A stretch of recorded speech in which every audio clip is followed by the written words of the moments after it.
Hey guys, Zot here, and welcome to another video. In 8.3, we saw the release of the Corruption system. Corruption is a new system that has taken the place of Titan Forging and Warforging, and applies to all relevant content.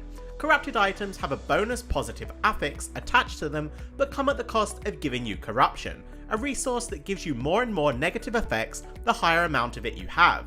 In this video, we're going to be exploring this mechanic and going through the negative effects. First, let's kick this off by exploring what corruption actually is. Well, as I mentioned, instead of an item Titan Forging, it will now become corrupted instead.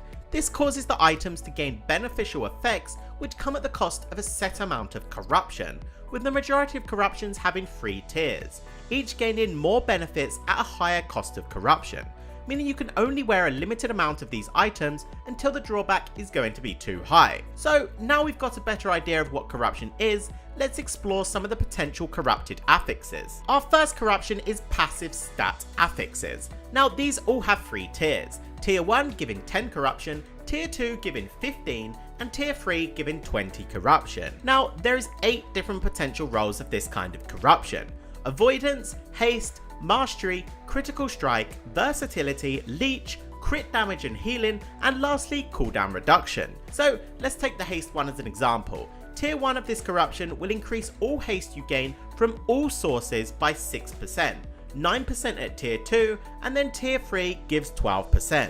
And this follows suit to all of these passive stat affixes. The more corruption, the more passive stat gain. Now, not only is there passive stat affix gains, there are proc stats as well.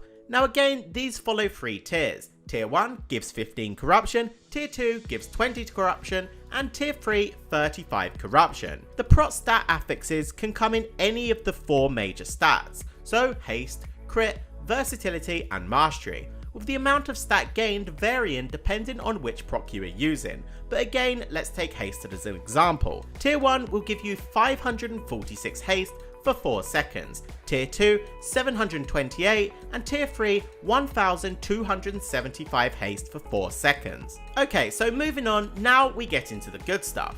Damage proc affixes. Some of these are extremely strong when it comes to PvP, but we have a separate video on that coming out shortly. Echoing Void is our first damage proc affix. This causes your damage and abilities to build up a stacking buff with each cast you do, having a chance to then release the charges, dealing % health to all targets around you in a 15-yard radius every 1 second until no stacks remain. Echoing Void costs 25 corruption at its lowest, 35 for tier 2, and 60 corruption for tier 3. The higher rank you get of Echoing Void, the higher % health it deals to all targets, with tier 1 being 0.8%, tier 2 being 1.2%, and tier 3 being 2%.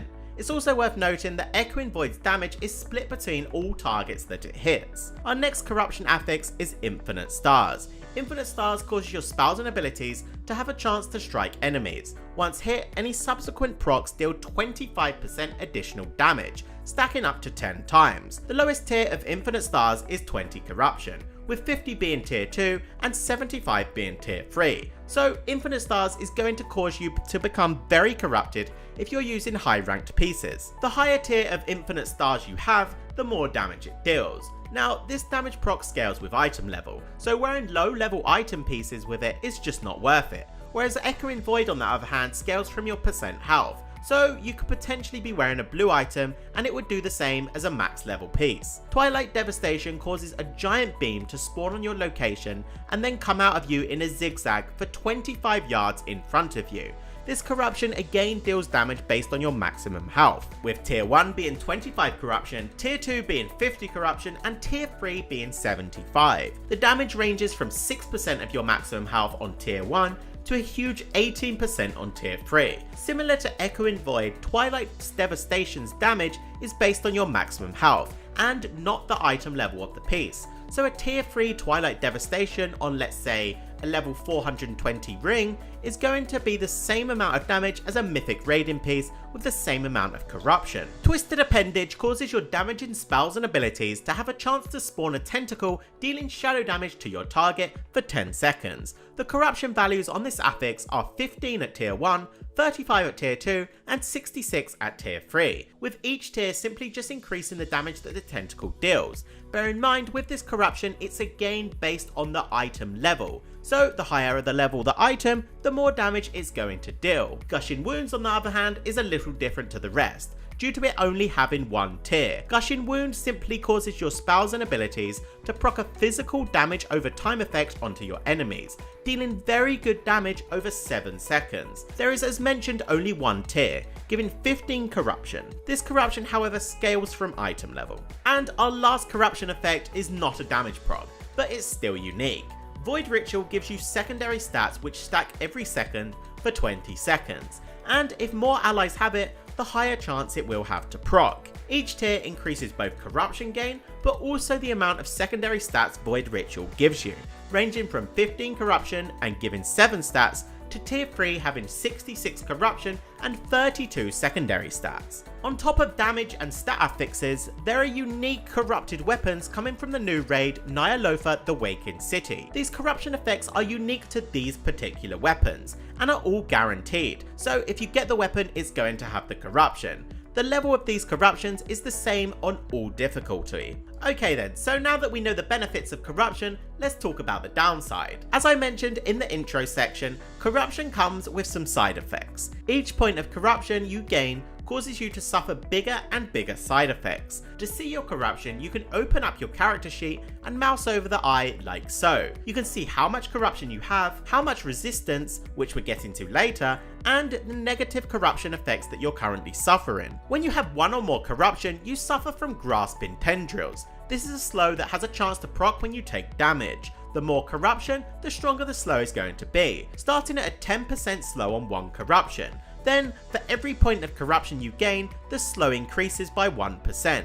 So, if you have 40 corruption, this will be a 50% slow. If you reach 20 corruption, you not only keep the Grasping Tendrils debuff, but will also gain Eye of Corruption. This has a chance of proccing when you use spells or abilities, and spawns a zone around you, inflicting damage, stacking for every time you get hit. The more corruption you gain, the bigger the eye radius circle is going to get, and also the higher the damage whilst inside is going to be. Moving up the scale, if you get to 40 and above corruption, you get the Grand Delusions. This has a chance when taking damage to spawn a thing from beyond, which will chase you for 8 seconds and then deal damage once it hits you. As well as keeping all of the previous effects, Grand Delusion gets faster and deals more damage the higher corruption you go over 40. Our next corruption threshold is at 60, and is called Cascading Disaster.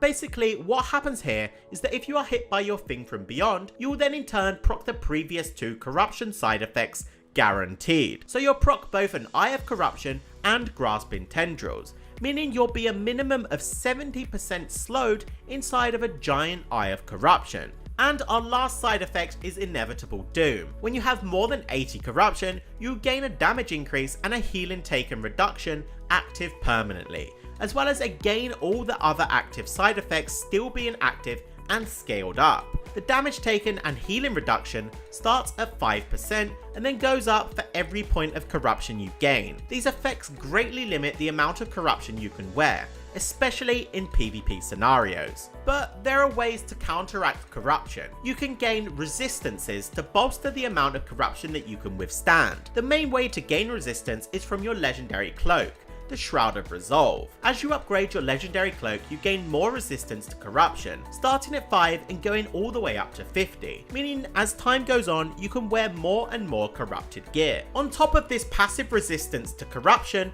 once you reach level 6 with your cloak, you are able to then use your cloak every 3 minutes, and doing so will dispel any effects from corruption that you are currently suffering, as well as in turn making you immune to further corruption effects for another 6 seconds. Furthermore, there is another way to gain resistance, and that's from equipping any of the new essences added with patch 8.3 as either a major or minor essence. This is however unique, so you only gain the 10 resistance from one of these at a time. Alright then guys, that's going to be it for this 8.3 overview on the newly added corruption system. Be sure to like and subscribe and leave any questions you still may have in the comments below. And be on the lookout for our best corruptions in PvP video coming out shortly.